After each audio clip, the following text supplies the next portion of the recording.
Welcome back to another episode of Simon Says, and we are continuing our discussion on pre-state elections across the Peninsula states, and we have Lyra here today. Hello, everyone. And Lyra, we started off the discussion with David Tian last week, and I think in the next few days, the different states, the houses will be dissolved, and then we'll go into the season of state elections. And we want to talk about all the different issues that's been happening, right? The economy, inflations, and etc., etc. But one of the news that really caught the attention of the news cycle, just this week, is the fact that Muda, once upon a time, maybe still could be a rising star, now decided to go solo. And, people use different expression, right? Scorn lover, third force, youth movement. But why do you think this is a significant development? Well, I think it really goes to show that there is a lot of people are just affiliating both Muda with them being very cooperative with PH or even the whole unity government. But the fact is, there is some sort of potential that is yet to be unleashed, I felt, from Muda.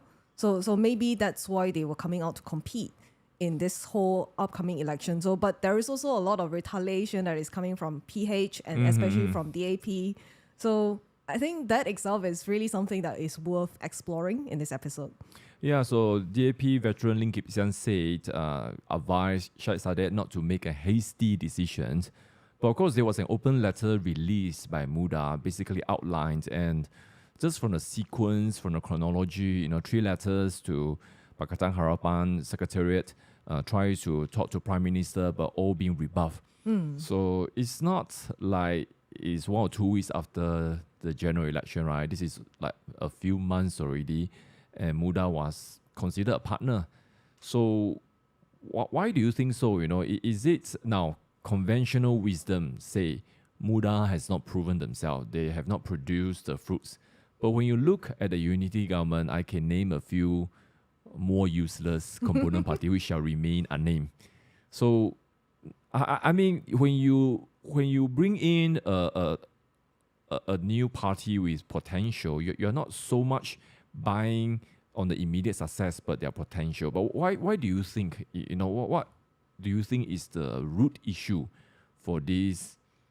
I don't know, what do you call this? Are they being rejected or are they being sidelined?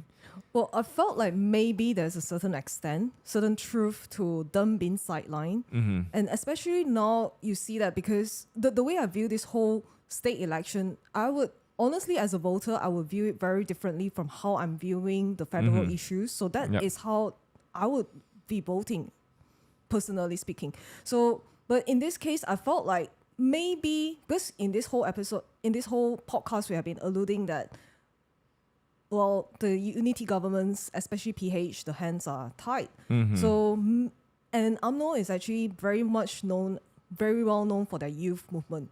So I felt like maybe the Prime Minister needs to appease UMNO, their counterpart, and therefore, how can you then have a competition within? Yeah, a competition, internal competition. So there's always the saying of, in corporate world, you want to promote internal promotion first before you have external hiring. So maybe Muda is considered like external party than like UMNO, for instance, because they are obviously more established.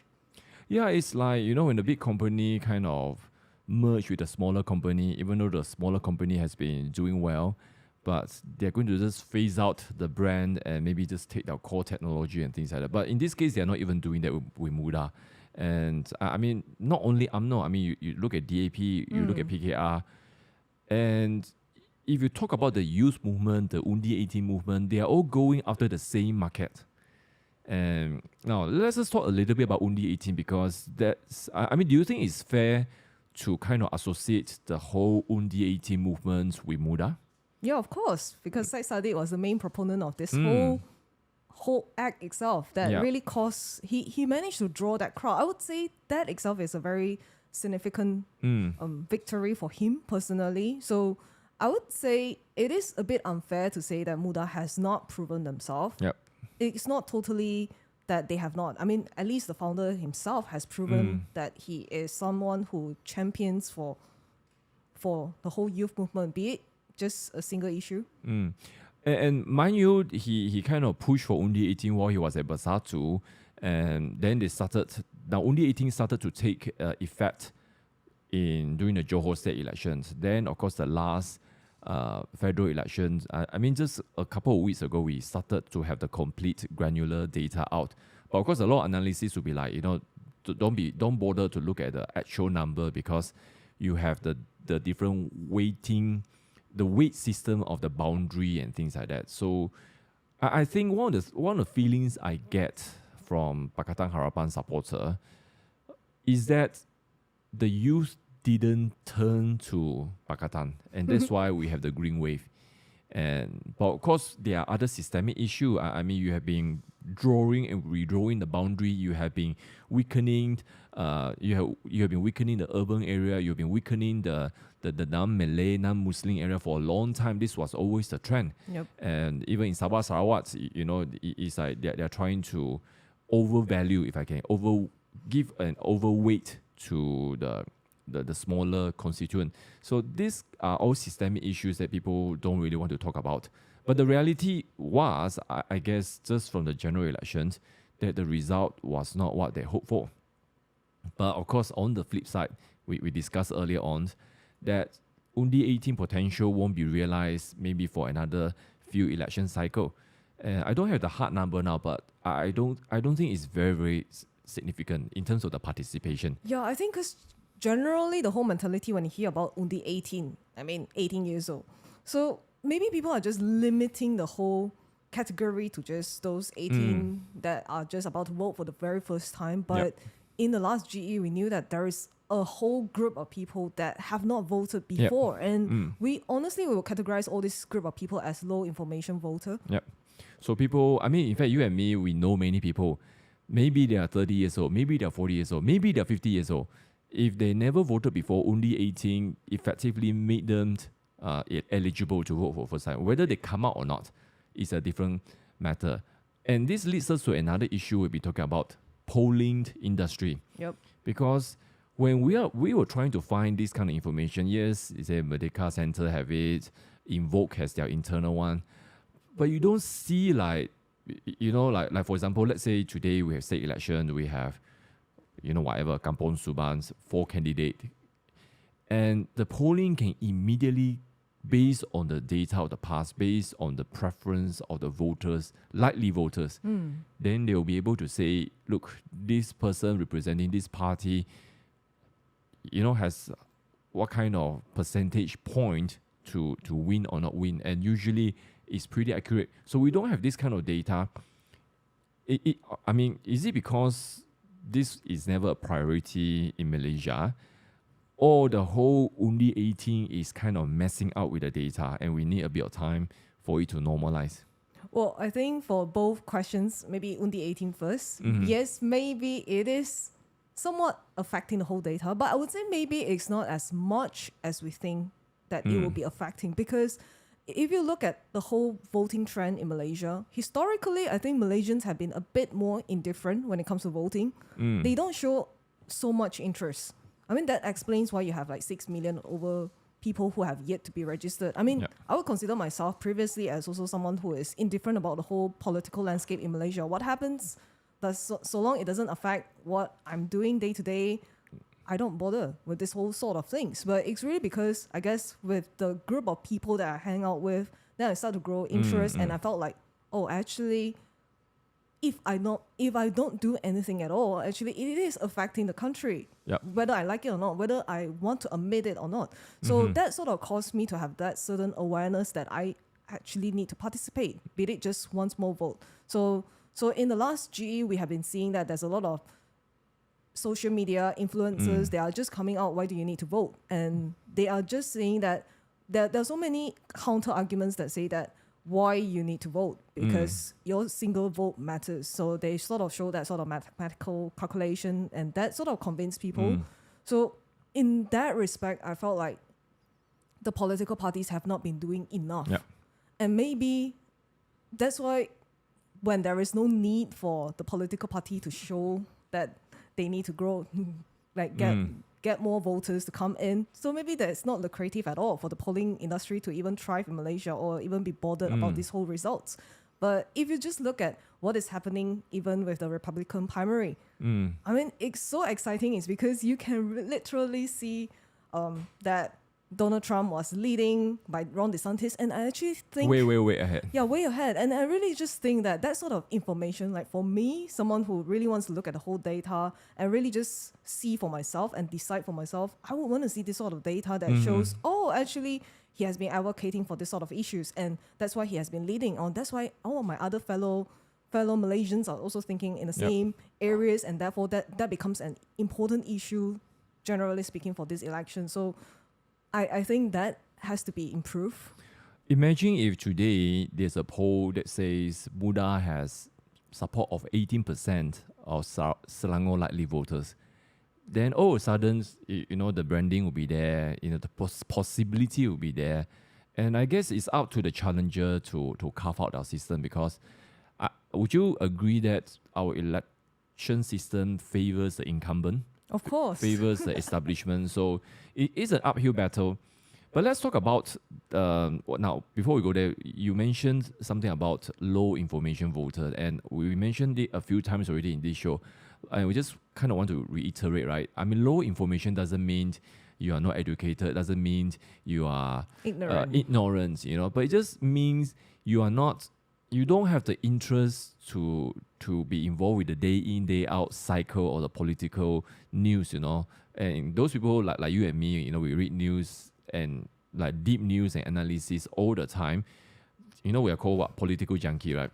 And that's why you mentioned about the last general election. There's a lot of influencers starting to open their platform for politicians. But I have to say this, that they are really doing it at a very, very introductory level. Because they are not really news media, political, governmental people. And so the other day, we were just talking to some of our friends, because one of the most popular political podcasts now is Keluar Sekejap. Yep. And so this friend was just asking, is there another one? Is there a DAP version? Is there a PKR version? There's none. Yep. And you see this kind of political discourse is not there. Maybe it's a reflection of what we were discussing, that people generally are just not political junkie. Not yet. I say not yet because when as things start to get worse and worse, and when I say worse, I'm talking about the polarization, the economy. Malaysia is in need of great systemic change. It's not going to be easy. Whether it's Anwar Ibrahim or, if you want to vote Hawang Adi or you want, I don't care who you want to vote. Whoever goes in there, it's not going to be easy. Yep. And I believe, like what we're trying to do, it is kind of rare in Malaysia. People are like, I even have the last sound episode, people are saying, like the MSCC with the court appeal judge. Some people are saying, wow, that's so technical. I don't know what you guys are talking about. And sometimes we also have to think what we're saying, right? So it kind of, we need to cause people to want to think about it and why it affects them. Yep. But coming back to this whole issue, let's kind of pivot to a related issue, which is, I think we discussed before the recording, federal and state elections. And as it relates to the third force, as it relates to experimentation, because this time Muda decided to do it in a state election. Okay, maybe you'd like to comment on that first. Do you think it's a good move? And what are some of the differences you see in terms of voters' mindset, behavior for state and federal? We can even add in our own experience with the Sarawak state election, because the results are so drastically different, the last two. Yeah, I think with the whole campaign that Syed Saddiq and his team is doing for Muda, you can just see that the demographic is very, I would say, limited, but maybe also very widespread in terms of they online are only, right? Yeah, online only platform. But that is also where I think that is a trend now. How you're gonna draw the people in, and even you just see like why is President Trump doing like a lot of town halls after town halls, because the outreach is massive. Yep. If you could just realize the whole potential. So I felt like that is really kudos to Syed Saddiq and his team, and for really wanting to challenge the boundaries of this media. In fact, when there is a lot of I would say in Malaysia, maybe it's not so much of suppression, but maybe it's lack of reporting. Yeah. So therefore, of course, generally the news cycle probably won't shed light on them because they are new, they are uprising, they are considered as threat to the incumbent government. So that sort of thing. So I felt like the campaign strategy is somewhat refreshing. So on that note, I felt like it's really interesting that they want to come out and contest now. But I also felt like maybe just because at the very beginning I was just saying that I would approach federal and state issues completely different. So I felt like it is a good testing ground for them. And because given that Malaysia's polling industry is not at a maturity stage yet, how else are you going to test the crowd without getting all these people to come out and vote? And you were just mentioning in our was it season 2 when we have Mr. Ram coming on board that he's just saying that it is the political party's job to educate, to just even get people excited and interested about this whole voting and whole election thing. So to that note, Sadiq is doing that job. So I felt like it is a good thing that people are starting to get. You want to like draw people in when there is that sort of interest, when there are a lot of people that are saying, oh, green wave, we should be scared of it or things like that. But you're just really like setting the tone for your party and saying that this is what we are advocating for, and then people begin to have interest. So I felt like that is really a very, very good move from him. I don't necessarily think it's a bad thing now that you have a third force because it's a state issue, a smaller playground, if you like. Yeah, I mean, talk about third force. I mean, let's just remind our viewers and listeners now, remember before general election 2018, in fact, it was general election 2014, and the term third force really came around Haris Ibrahim time, and he isn't even like the third force now. It's more like I want to, so frustrated with either side. I'm just coming out as a candidate, as a civil activist, as a lawyer. Then of course the last general election we saw that with Siti Kasim and friends, they did that, but they didn't do so well. Now one of the reasons we were just discussing was because there is this kind of push, I guess, and promotion that look, we're talking about prime minister here, we're talking about federal government here. We cannot squander the opportunity to change. That was how the opposition positioned themselves. 2014 GE, 2018 GE, right? Even the last GE, we have a chance to change from the backdoor government, etc., etc. So you see the mindsets of the voters are very much affected by that. So they view it as once a 4 or 5 years opportunity. Overseas voters tend to come back for GE but not state election. And the assertion that look, if you don't put all in, we are not going to have the opportunity to change government. So that has, now I say this in relation to third force because that's always the argument against third force. Yep. But then when we look at unity governments, I mean, do you honestly think it will last a long time? I don't think so. I mean, there comes a time where it's going to be tested. Yeah. The whole alliance is going to be tested. And it's just really interesting because we were just, before this whole recording, we were just talking about Ron DeSantis. Yep. I mean, he made a good Florida governor. There's no doubt about this whole thing. But why would you, I mean, if you're a US citizen, why would you want to vote for him or Donald Trump? So, and there's a lot of argument that says that Muda has not proved yet to be proven. I mean, the same goes to Ron DeSantis as well, right? Yeah. Yeah, I mean, that's where we start to see the state and federal issues are very, very different, And we're just talking about in terms of what Malaysia needed, Whoever is going to be a leader will have to face out with the reality that we have 60 years of patronage economy, we have high subsidy, we have unsustainable civil servant system. But all these things, who wants to be the bad guy to come in and change? I mean, recently I was just looking at the Greek election. Remember, Greece went through the whole cycle and they basically had 10 years of hardship. Now they're coming out, becoming more stable because you have to pay the price to balance the account. So it's coming. It's just how you want to do it. So either you do that and improve your economy, reduce lending, or There's another version, which is the theocratic version, which is very incompatible with the founding of the nation. I mean, that means you are destroying the very foundation. And that's what a lot of people are afraid of, but we have to face out with the issue. But anyway, all this, I think, are points for a different episode, but we are talking in terms of third force. What has been used to kind of discourage third force, if I may, to use the word. And we saw that with Sarawak state election, right? So remember the last state election, which was around COVID, right after COVID's time. And we do see a third force at that time, right? Yep.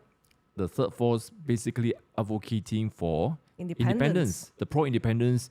Of course, those days you have STAR, you have PBK, you have a few competing ones. And they did pretty well in urban areas. So the traditional urban voters who voted for DAP, who voted for SUPP, for example, they sort of shifted a bit to that area. And we saw, for example, like Cebu area, DAP lost in surprising places, right? Like Bukit Asset, Palawan, our area, which is unthinkable. So now, of course, we have COVID issue, people cannot travel and things like that. But take all those away, somehow in state election, voters are more prepared to experiment. I mean, is it fair to say that? I think so too. I mean, I definitely do think, as a voter myself, that's what I would be doing. So I think it is, because we talk about this whole current Prime Minister, he's advocating for decentralization. So what better ground to test aside from your state? Because, we're not just talking about Sabah and Sarawak that are wanting more regional power. Yep. We're also talking about other states that also they want the state rights to be protected. So they want the states to thrive so that the population won't just, there won't be like a lot of export that is coming to just Klang Valley itself, but there will be a lot more people, young people, that will actually cause the whole economy of the state to grow together. But that only happens if you have good policymakers in your state, legislative. Yeah. And that's the whole thing that we're talking about, right? The whole decentralization. Because, when we talk about, like federal government, yes, we want a system that is good for the country, but we don't want you to micromanage us. And state government, yes, because the resources, the water, you can have a bit more participation. Local government, yes, I really want to make sure you are taking my rubbish away every day. I want to make sure the roads are repaired. So we can have different government systems, but this decentralization requires people to really grow up. Grow up in terms of you have to own up to your political participation. Yep. And that is why from time to time I still hear people are like saying, oh, it's just better if we just become communists. They look at China as a very well-run country, but there's pros and cons to everything. You have experienced freedom for so long. Even basic things, look at how they do things. One day they decided private tuition is bad and entire industry is wiped out. So it's very easy for you to say, oh, it's more efficient. Imagine your entire family relies on that for economic survival. This is not the way to treat. We are not here to talk about the merits of system, but I'm saying that most Malaysians, you did not grow up with that kind of system. You grew up with freedom. You grew up with relatively good choices.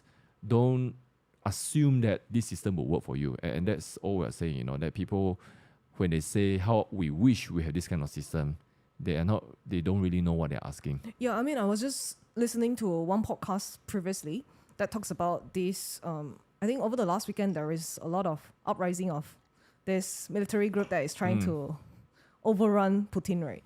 So, but Wagner Group. Yeah, the people are just saying that actually you don't know how bad the situation is, and Putin is considerably moderate.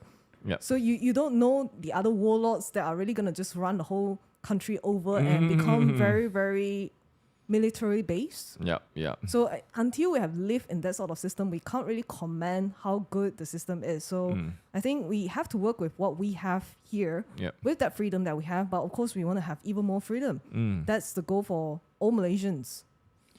Now let's go back to the whole third force discussion again. somebody was just saying about talking about Barisan Nasional and maybe UMNO specifically, that maybe the path for them forward is really like the Indonesian party Golkar. So Golkar was very dominant for a long time, and then when they fell, they never quite become the federal power again, but they still remain pretty influential in certain regions. So, I mean, you talk about the heartland of UMNO, you know, they are strong in Johor, they are strong in Negeri Sembilan, you know, even Kedah those days. So, yeah, I mean, when we talk about third force or even fourth force or fifth force, why can't people kind of carve out different things, you know? Because we did talk about the two-party system, right? But two-party system, eventually it will just become uni-party. But if you're 4 or 5, then it's a more European style politics. Now, of course, you know, Belgium, how long it took to form more than a year. More than a year. You know, of course, that can happen. It's not going to happen in Malaysia. But it just means that we have to enter into a system where it's not winner takes all. And that is why some people are also starting to say we may have to amend our first past the post system. Yep. And give some weight to the secondary, the percentage vote. I mean, of course, Malaysians are not used to this, you know. I mean, look at Australia. Australian voting system is so complicated, you know. You have the House of Commons. They don't, do they call it House of Commons? Yeah.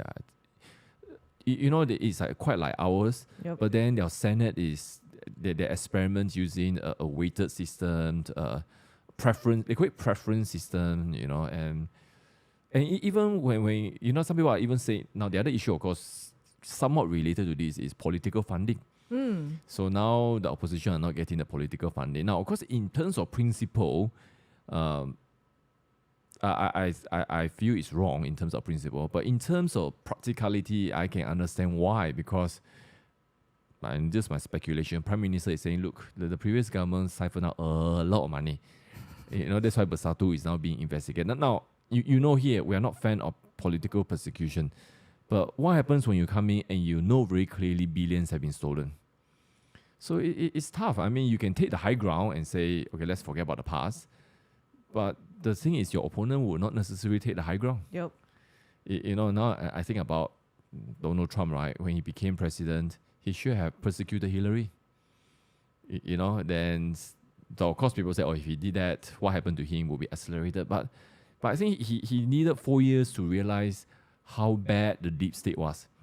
So even Anwar, now I'm still kind of giving him a bit of more time, because now people kept saying that he knew what the government was like. I don't quite agree, because he was not in the government for so long already. Yeah. Yes, he knew what Mahathir, Barisan Nasional was like, 96, 97, come on, hello, it's almost 30 years already. It's not the same already. I mean, we saw so many drama and things like that, right? Someone in coma, even wake up 10 years later, the whole world has changed. Yep. What more Anwar, you know? Of course, they were involved, but not quite the same. But anyway, you know, with this Muda kind of thing, what are some of the things you think are going to happen? I mean, in terms of state elections and sort of like maybe we kind of end with this, you know. It's like, just in terms of this development, of course, our next recording will talk about other related issue. Once we have the menu, you know, people say the list of candidates like menu, you choose what you want, right? What combo you want. We haven't come to that. But just in terms of third force, in terms of Muda, in terms of some of the decentralization, experimentation we mentioned, what are some of the things you predict and what you hope to see? They are not the same, right? Okay. Yeah. All right. So you go first. Well, I predict that if the current government is putting in someone from like MCA in those areas and things like that, I think Versus Muda? Yeah, versus Muda. I They have a think Muda has a chance in those areas, and it has to be a bit more urban. I think even urban area will be a good ground for Muda to test it out. But my wish is that I definitely hope Muda will win quite substantially. It is not to prove the lack of efficiency of the current government. Because like what I mentioned, it's two separate issues. Yep. State election versus federal election. So two separate issues. So in terms of states, I honestly hope that there will be a shift away from establishment, because Muda represents a fresh voice. Muda represents someone who is a bit more anti-establishment. Of course, we're not saying that we want a mob rule. We want someone who can actually bring in a fresh air into the whole state legislative assembly, and it will actually help the whole state to grow. And I think it will provide a model, a prototype for the other states to follow, and even for Sarawak. Yep. That you will be unafraid to actually challenge the boundary, and even to experiment a little bit with your state government, because that's my wish. I honestly hope that Sarawak would actually move away from that establishment and really move into the rights of even like natives that are being protected. So I see that is really lacking in Sarawak and even Sabah as well. So I hope Muda will actually pave way for that, to actually create awareness to other voters, other state voters, to really consider what it will be best for their states. I agree quite with you. A lot of people have sort of written off Muda, but I feel like, even based on what we've been saying the last couple of years, that this new batch of only 18 voters, the potential, it's just a growing market. You're not going for the existing voters. You're not going for hardcore Barisan voters or PM voters or Pakatan Harapan voters. These are neutral. These are young people, and they may reject all the establishment. So I hope, but I actually believe they could win, but it really, really depends where they contest. And of course, Pakatan will be like, don't come and kill our area and things like that. But I don't mind them losing. I mean, even if they lose some state government, I'm not going to. I mean, if you lose your state government, especially Selangor and Penang, which is quite unthinkable, but you have 10 years of reign, and there are still people not very happy, especially at local council area, development area. There will always be unhappy people, but if you can't resolve systemic issue, then I think people, I guess it depends how you lose it, right? If you lose, now of course conventional wisdom say they will retain. So my prediction will be, depending on many things, of course, that Muda can make some inroad, but likely all the incumbent government will stay. But like you said, so I'm really curious to see, because Zahid say MC and MIC will get some winnable seat, right? That's why he claimed. I'm like, what kind of winnable seat? Impossible. You give them very urban area. That's like a freebie, right? So so I guess Muda needs to choose carefully, and if you can create the narrative, it's not even a narrative, it's really a hope, right? That like much we were discussing, like the Thai movement, and look at the Thai movement. It's basically a youth movement, and they broke 25 years of Thaksin related stranglehold. I mean, imagine this: Thaksin and Thaksin related. He is not even in Thailand for, I don't know, the past 7-8 years. But all the parties that won the most number of seats and popular votes are all associated with him. 25 years. It's the kind of dominance you have not seen anywhere else in Southeast Asia. But just like that was broken with the youth movement. It's not the red movement, it's not the yellow movement, but it's a youth movement. So I really feel like Undi 18 potential, we have not even began to see yet. And for better or worse, it will happen. Yeah, I mean, because I think I'm quite hopeful for Muda because of what has happened in our neighboring country. So I really felt like there is great potential if they would campaign it right. And I think also it goes down to see if the incumbent government, especially like UMNO, if they will be wise. Because we just compared them to the Indonesian party. So we don't want them to maybe dwindle down to nothingness. Yep. But if they would choose correctly, maybe they will be relevant still. Yeah, I was just doing a quick study on Golkar. The last presidential election, they actually aligned with Jokowi. So stranger things have happened. So not to say they can't. Their dominance is very, very similar to Barisan National dominance. So that's why, in a way, we kept saying you can't hold a person to the old debt forever. You must release them. But then it's up to them to prove. I mean, you can't say we're going to blame UMNO forever for all the ills. I mean, they contributed a lot, but that's not the way to do it unless you want to start a new country. So, yeah, I guess everyone can carve a way, and we don't mind a meaningful and actual operating third force. Yep. Okay, so I think that's all the time we have for today. And, I think the next time we do, maybe the State Assembly will have been dissolved. And yeah, we'll get maybe. I also think we maybe can get some of the younger people to come and just give that take. Yeah, give our take because we are not so young anymore, right? Okay. All right. So that's all we have for today. And until next time. Yep. Bye bye. Bye-bye.